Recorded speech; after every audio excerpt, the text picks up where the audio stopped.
রাধে রাধে। এখন আমরা জগদানন্দ পণ্ডিতের জীবনী সম্পর্কে কিঞ্চিত আস্বাদন করব, যিনি মহাপ্রভুর প্রিয় পরিকর ছিলেন। মহাপ্রভুর শাখা, চৈতন্য শাখা বলা হয়, মহাপ্রভুর সঙ্গে ছিলেন জগন্নাথপুরীতে। সেই জগদানন্দ সম্পর্কে আমরা কিছু জ্ঞান লাভ করব। জগদানন্দ পণ্ডিত হলেন শ্রী চৈতন্য শাখা, মহাপ্রভুর অন্তরঙ্গ ভক্ত এবং কীর্তনিয়া আর মহাপ্রভুর সঙ্গী, তিনটাই বলা যাবে। মহাপ্রভু ভিন্ন ইনি আর কিছুই জানতেন না। পূর্বলীলায় উনি সত্যভামা ছিলেন। পূর্বলীলা অর্থাৎ দাপর যুগে ইনি সত্যভামা ছিলেন। কলিযুগে এসে তিনি জগদানন্দ পণ্ডিত রূপে জন্মগ্রহণ করেছেন। পুরীধামে মহাপ্রভুর তিনি যথেষ্ট সেবা করেছেন। সেই বিষয়ে চৈতন্য চরিতামৃত আদিলীলার 10ম অধ্যায়ের পরিচ্ছেদের 21 নম্বর পয়ারের মধ্যে লেখা আছে, পণ্ডিত জগদানন্দ প্রভুর প্রাণরূপ, লোকে খ্যাত জিহু সত্যভামার স্বরূপ। একবার পণ্ডিতজি অর্থাৎ জগদানন্দজি গৌড়ে গিয়া শিবানন্দ সেনের নিকট হইতে সুগন্ধি তৈল চন্দনাদি এনেছিলেন। মানে সুগন্ধি চন্দনাদি তৈল এক কলস প্রস্তুত করাইয়া পুরীধামে লইয়া গেলেন এবং মহাপ্রভুর ভৃত্য গোবিন্দের হস্তে দিয়ে দিলেন যে এই তেলটা যেন মহাপ্রভু ব্যবহার করেন। তাহার ইচ্ছা মহাপ্রভু অল্প অল্প করে প্রতিদিন মস্তকের মধ্যে লাগাবেন, কারণ এই তেল এমন এক তেল ছিল যে তেলের দ্বারা বায়ু, পিত্ত, ব্যাধি, প্রকুষ্ঠ শান্ত হইয়া যাইত, এমন তেল। চৈতন্য চরিতামৃতের অন্তলীলার 12 পরিচ্ছেদের 106 নম্বর পয়ারিতে সেটা দেওয়া আছে। কিন্তু মহাপ্রভু সেই তেল ব্যবহার করেন নাই। মহাপ্রভু তেল দেখিয়া কহিলেন, সন্ন্যাসীর তেল মর্দন অঙ্গেতে করার অধিকার নাই, অর্থাৎ নিষেধ আছে, তাই আমি এই তেল ব্যবহার করিব না। এই কথা কাকে বললেন? গোবিন্দকে বললেন। মহাপ্রভুর প্রধান সেবক গোবিন্দের নিকটে সংবাদ দিলেন। গোবিন্দ গিয়ে জগদানন্দকে জানাইল যে আপনি যে তেল এনেছেন, 1 হাঁড়ি তেল, 1 কলস তেল মহাপ্রভু তো ব্যবহার করবেন না। গোবিন্দের নিকট হইতে এই সংবাদ শুনিয়া জগদানন্দ অভিমান ভরে চুপ হয়ে রইলেন, কোনো কিছু বললেন না। কোনো কিছু তিনি বললেন না, একেবারে চুপ করিয়া রহিলেন। কিন্তু কথাটা তেনার মনের মধ্যে খুব আঘাত লাগলো। এত কষ্ট করে গৌরমণ্ডল হইতে 600 কিলোমিটার পায়ে হেঁটে মাথায় করে নিয়ে গিয়েছি যে তেলটা, সেই তেলটা একটুকু তিনি ব্যবহার করলেন না। এই জন্য মনটার মধ্যে খুব দুঃখ লাগলো। কথাটা ভুললেন না, মনের মধ্যে রেখে। কয়েকদিন পরে পুনরায় গোবিন্দের দ্বারা আবার বলাইলেন, প্রভু যেন এই তেল মর্দন করেন, কারণ এতে বায়ু, পিত্ত, কফ আদি বহু রোগের উপকার হইবে। এই জন্য এবারও মহাপ্রভু শুনলেন। শুনিয়া আরো ক্রোধামৃত হয়ে বলছেন, কেবল তৈল কেন, একজন মর্দনিয়াও রাখো। আরে তেলটা মাখিয়ে দিবে কে আমাকে? জগদানন্দকে বলো, শুধু খালি তেল এনে দিয়েছে কেন? তেল ডলার জন্য একজন মর্দনিয়া মানে একজন নারী, একজন মহিলা এনে দাও, তেল গায়ের মধ্যে মেখে দেবো। মানে ওটা রাগের মাথায় বলছেন, ক্রোধ করে। সে আমাকে নিত্য তেল মাখাইবে। এই সব সুখের জন্য কি আমি সন্ন্যাস গ্রহণ করিয়াছি? তোমাদের কি মনে হয়? তোমরা কি আমার সর্বনাশ করতে চাও? আমি সন্ন্যাসী মানুষ। আর যখন আমাকে তেল মাখিয়ে দিবে, অন্য সন্ন্যাসীরা দেখে তারপরে পরিহাস করবে। রাস্তা দিয়ে যখন আমি হেঁটে যাব, তখন আমার গায়ে থেকে সুগন্ধি তৈলের গন্ধ বেরোবে। পথে যাইতে তৈলগন্ধ মুরে যে পাইবে, দাড়ি সন্ন্যাসী করি আমারে সবে কহিবে। এ আবার কেমন সন্ন্যাসী, গায়ের মধ্যে সুগন্ধি তেল মাখে? লোকে কত নিন্দা করবে আমার। অতএব এই তেল আমি মাখব না। পরের দিন জগদানন্দ মহাপ্রভুর নিকটে আসিয়া উপস্থিত। প্রভু কহেন, জগদানন্দ পণ্ডিত, তৈল আনিলা গৌর দেশ হইতে, আমি তো সন্ন্যাসী, তৈল নারিব লাগাইতে। যদিও তুমি অনেক কষ্ট করে গৌর দেশ থেকে তেল এনেছো, কিন্তু আমি তো এই তেল লাগাতে পারবো না। এক কাজ করো, এই তেলটা জগন্নাথ মন্দিরে দিয়ে দাও, জগন্নাথের প্রদীপে এই তেল ব্যবহার করা হোক। জগন্নাথের দেহ লইয়া প্রদীপ যেন জলে, তোমার শ্রম হইবে সফলে। তুমি যে এত পরিশ্রম করে নিয়ে আসছো তেল, এই তেলের সফলতা হইবে তুমি যদি জগন্নাথ মন্দিরে দিয়ে দাও। তারা জগন্নাথের গায়েও তেল মাখাতে পারবে, আর জগন্নাথের প্রদীপ জ্বালাইয়া আরতিও করতে পারবে। চৈতন্য চরিতামৃত গ্রন্থের অন্তলীলার 12 পরিচ্ছেদের 116 নম্বর পয়ার 117 নম্বর পয়ার পড়লে পরে সেখানে আপনি দেখতে পাবেন। জগদানন্দ আবার অভিমান হয়ে গেলেন, কোনো কথা বললেন না, সেখান থেকে চলে গেলেন। সেই থেকে কয়েকদিন মহাপ্রভুর সঙ্গে আর কোনো কথাবার্তা নাই, চুপ। কয়েকদিন অভিমান ভরে চুপ করিয়া রহিলেন। আজ তাহার বাঁধ ভেঙ্গে গেল, অভিমানের বাঁধ ভেঙ্গে গেল। তিনি এসে বললেন, কে তোমারে কহে মিথ্যা বাণী, আমি গৌর দেশ হইতে তৈল কব নাহি আনি। তুমি কি মনে করো আমি গৌর দেশ থেকে তেল আনিছি না? তোমারে কে মিথ্যা কথা বলেছে আমি অন্য জায়গা থেকে তেল এনেছি? এই বলিয়া দ্রুত বেগে গৃহমধ্য হইতে তৈলের কলস আনিয়া প্রভুর সম্মুখে আচার মেরে ভেঙ্গে দিয়েছেন। তৈল ভঙ্গ কইল পথে নিজ ঘর গিয়া, শুইয়া রহিল ঘরে কপাট মারিয়া। আমি এত কষ্ট করে তেল এনেছি, আর সেই তেল তুমি ব্যবহার করবে না, তো এই তেল আর আমি অন্য কাউকে দিব না। আচার মেরে তেলের হাঁড়ি ভেঙে দিলেন, কলস। আর ওনার ঘরের ভিতরে গিয়ে দরজা বন্ধ করে কপাট মেরে গিয়ে তিনি শুয়ে রইলেন। উপবাস, অন্নশন ব্রত, প্রাণ ত্যাগ করব। জগদানন্দ উপবাস করত ঘরে কপাট দিয়া 3 দিন 3 রাত পড়িয়া রহিলেন। প্রেমবশত মহাপ্রভু তখন কি করবেন আর স্থির করতে পারছেন না। কিন্তু জগদানন্দকে অন্যভাবে সান্ত্বনা দিয়েও তিনি বুঝাইতে পারছেন না।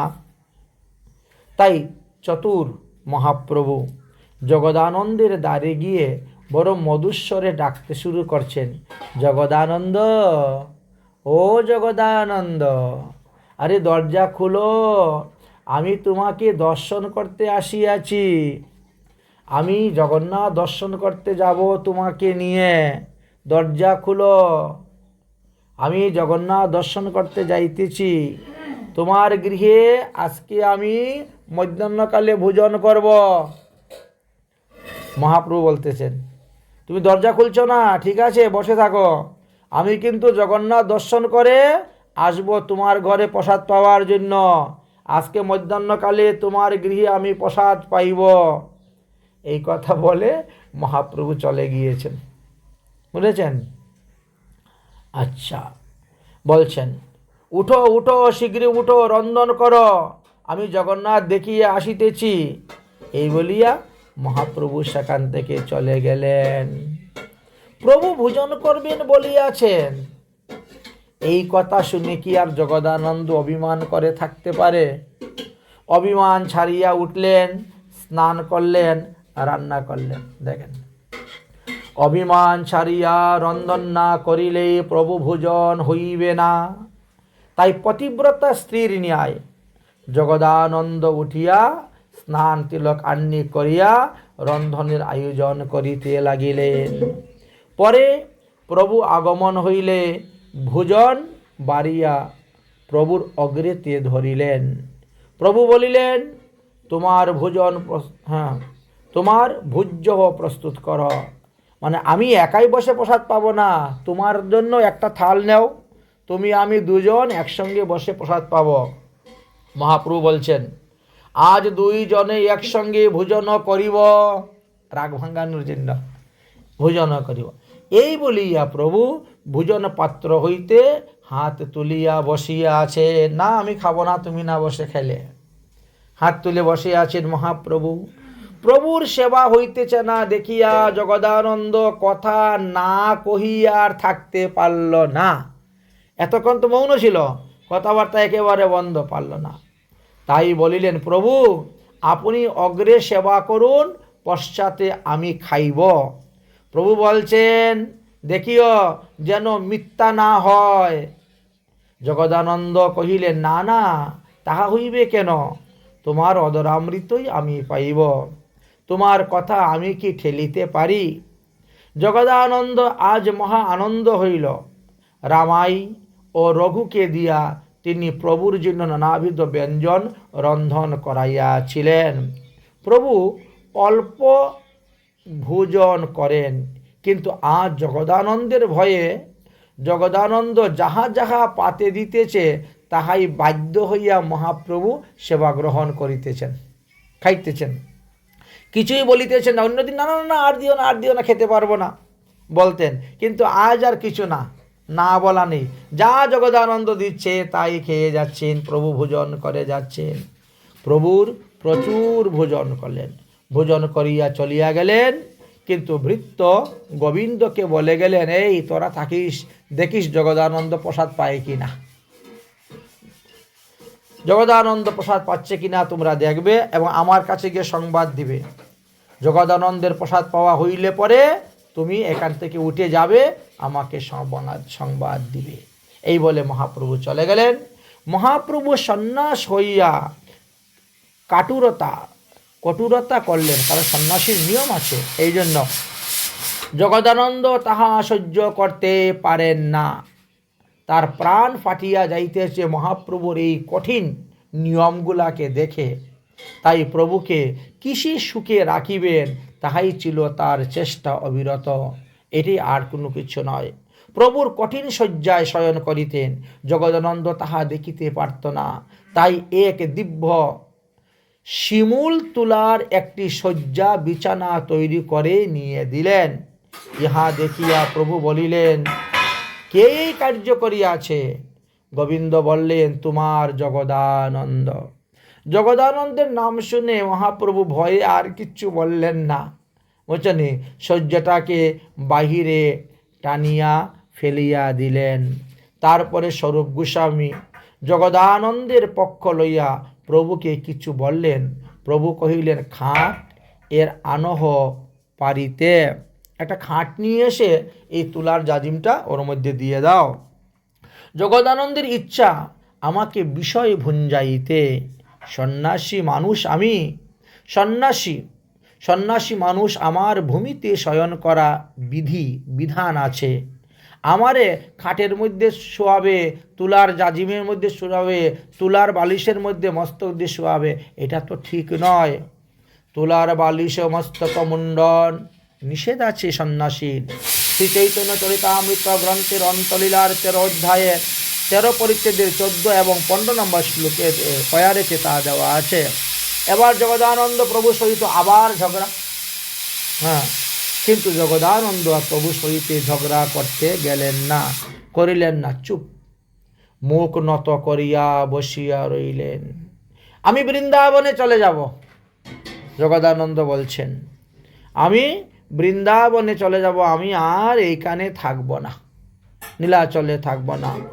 মহাপ্রভু তখন জগদানন্দকে বুঝাইলেন। জগদানন্দ অভিমান করে বসে আছেন, তাই জগদানন্দ বলছেন। মহাপ্রভু বললেন, মথুরায় যাবে আমার উপরে ক্রোধ করিয়া? আচ্ছা, আমার দোষ লইয়া হইবে ভিখারি, এটা তো উচিত নয়। তুমি বৃন্দাবনে গিয়ে মাদুকরি করে খাবে, বৃন্দাবনে বাস করবে, আমার উপর রাগ করে, এটা কি ঠিক? পরে স্বরূপ গোসাই ওইসব বুঝাইলেন। স্বরূপ তখন কি করলেন, কলার বাসনা ছিঁড়িয়া পুরাতন বহিবাসের মধ্যে পুরাইয়া প্রভুকে তদুপরি শয়ন করাইয়াছিলেন। ইহার পরে প্রভু যখন বুঝিলেন যে জগদানন্দের আর অভিমান নাই, তখন তাহাকে বৃন্দাবনে গমনের অনুমতি স্বয়ং দিয়েছিলেন এবং জগদানন্দ বৃন্দাবনে গিয়েছিলেন। বৃন্দাবনে জগদানন্দ এক দিবস ছিল সনাতন গোস্বামীর নিমন্ত্রণ গ্রহণ করেছিলেন, করার জন্য সেখানে গিয়েছিলেন এবং সেই জন্য সনাতন গোস্বামীও উত্তম ভালো ভালো দ্রব্য রন্ধন করে রেখেছিলেন। এমন সময়ে সনাতন গোস্বামী জগদানন্দ বলছিলেন সনাতন গোস্বামীকে, আজকে আমি রন্ধন করব, আপনি এসে প্রসাদ পাবেন, ঠিক আছে। এমন সময়ে সনাতন গোস্বামী একখানি লাল বস্ত্র মস্তকের মধ্যে জড়াইয়া জগদানন্দের যেখানে থাকেন বাসভবন বৃন্দাবনে সেইখানে গিয়ে উপস্থিত হয়েছিলেন। বৃন্দাবনবাসীগণ ভিন্ন ভিন্ন সম্প্রদায়ের লোকেরা বাস করে, সব সম্প্রদায়ের লোকেরাই বৃন্দাবনে বাস করে। তাই বৃন্দাবনবাসী ভিন্ন সম্প্রদায়ী মুকুন্দ সরস্বতী নামক একজন সন্ন্যাসী সনাতন গোস্বামী যখন গিয়েছেন প্রণাম করতে, তখন তিনার মাথার মধ্যে একটা লাল কাপড় বেঁধে দিয়েছেন, উপহার প্রদান করেছেন, বুঝেছেন। সনাতন গোস্বামী সেই লাল কাপড়টা মস্তকের মধ্যে বেঁধে তিনি জগদানন্দের কাছে যাচ্ছেন প্রসাদ পাওয়ার জন্য। সনাতন গোস্বামী মস্তমে রক্তবস্ত্র দেখিয়া জগদানন্দ মনে করলেন এইটা বোধহয় মহাপ্রভুর দেওয়া প্রসাদী বস্ত্র, কিন্তু তা ছিল না। মহাপ্রভুর দেওয়া প্রসাদী বস্ত্র মনে করিয়া তিনি কিছু জিজ্ঞাসা করলেন না, তাই সগ্রাহে পরে জিজ্ঞাসা করলেন, এই বস্ত্র তুমি কোথায় পেলে? মহাপ্রভু কখন কার মাধ্যমে তোমার নিকটে এই বস্ত্র পাঠাইয়াছেন? সনাতন গোস্বামী বললেন, না না, এটা মহাপ্রভুর বস্ত্র নয়, আমি আসার সময় রাস্তায় মুকুন্দ সরস্বতীর সঙ্গে দেখা হয়েছিল, তিনি এই বস্ত্রটি আমাকে উপহার দিয়ে মাথায় দিয়েছেন। ভিন্ন সম্প্রদায়ী লোকের বস্ত্র সনাতন গোস্বামীর মাথায় শিরোভূষণে দেখিয়া জগদানন্দ অত্যন্ত ক্রোধিত হয়ে গেলেন। ক্রোধে তাহার জন্য সর্বাঙ্গ জ্বলে উঠল। তিনি বাহ্য জ্ঞান হারাইয়া তপ্ত ভাতের হাড়ি লইয়া সনাতন গোস্বামীকে মারার জন্য চৌড়ে যাচ্ছেন। হ্যাঁ, সনাতন গোস্বামীকে মারার জন্য তিনি ভাতের হাড়ি নিয়ে দৌড়তেছেন, একেবারে গরম ভাতের হাড়ি নিয়ে। মানে মহাপ্রভুর প্রতি তার কতটা ভক্তি ছিল সেটা দেখাচ্ছেন। বললেন, তুমি মহাপ্রভুর পার্শ্বদ হইয়া, কি মহাপ্রভুর পার্শ্বদগণের প্রধান হইয়া তোমার মাথায় মহাপ্রভুর প্রিয় প্রসাদী বস্ত্র নাই, অন্য সন্ন্যাসীর প্রসাদী বস্ত্র থাকবে কেন? তোমার সম মহাপ্রভুর প্রিয় নাহি আন, অন্য সন্ন্যাসীর বস্ত্র তুমি ধরো শিরে, কোন ঐচে হয় ইহা পায়ে সহিবারে। এই দর্শন করিয়া তিনি আর সহ্য করতে পারলেন না। সনাতন গোস্বামী এইবার প্রভুর তত্ত্বটি বুঝতে পারলেন। শ্রী চৈতন্যদেবের প্রতি শ্রী জগদানন্দের কতটুকু নিষ্ঠা ছিল যে তাহা এই স্থানেই জানা গেল। তখন তিনি বুঝতে পারলেন। তখন তৎক্ষণাৎ তিনি কী করলেন, মাথার থেকে সেই বস্ত্র খুলে ফেলে দিলেন।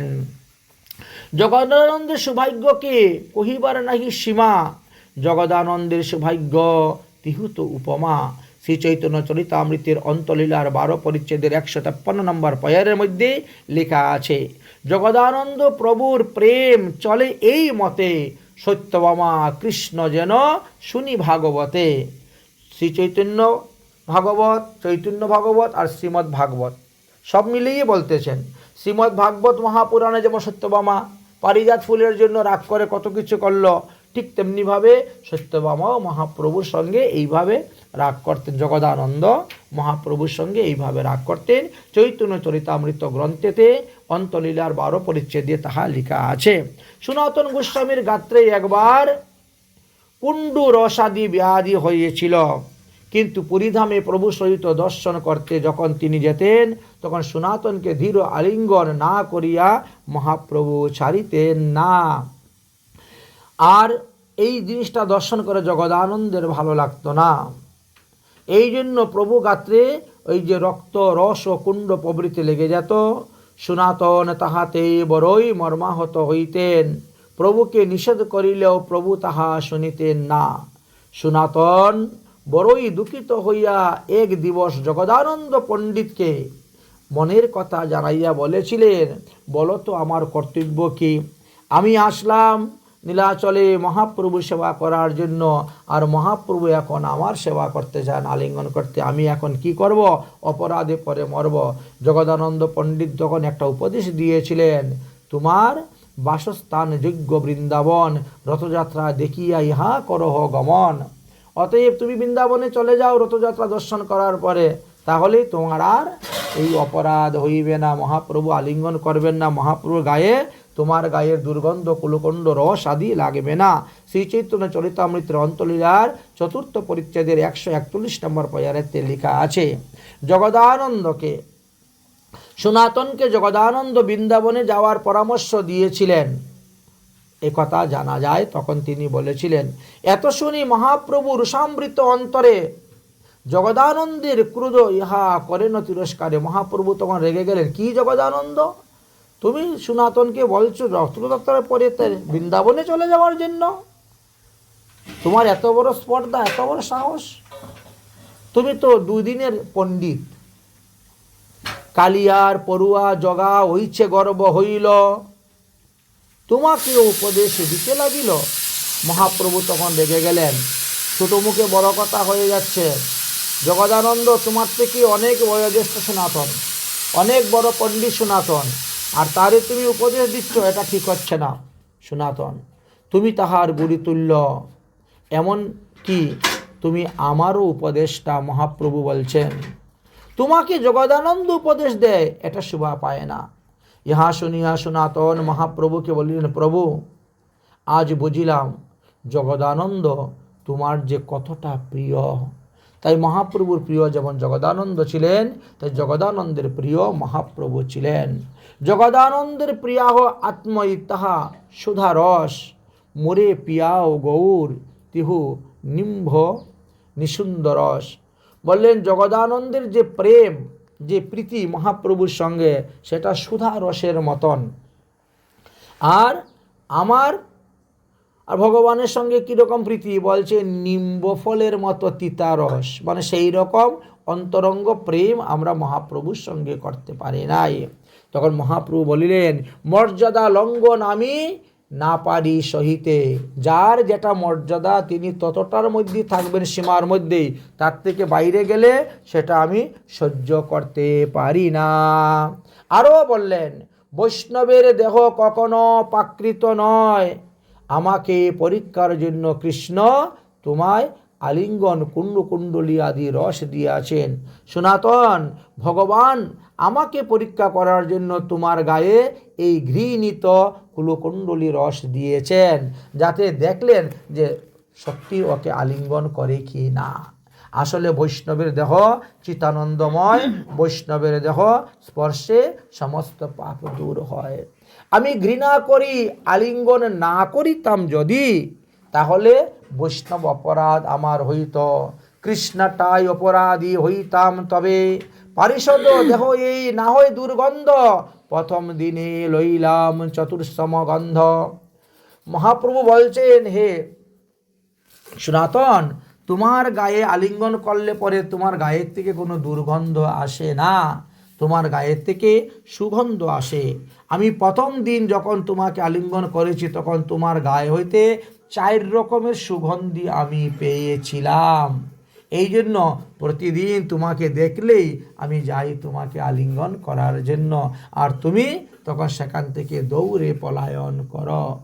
এইভাবে জগদানন্দ মহাপ্রভুর মধ্যে প্রেম ছিল, প্রীতি ছিল, ভালোবাসা ছিল।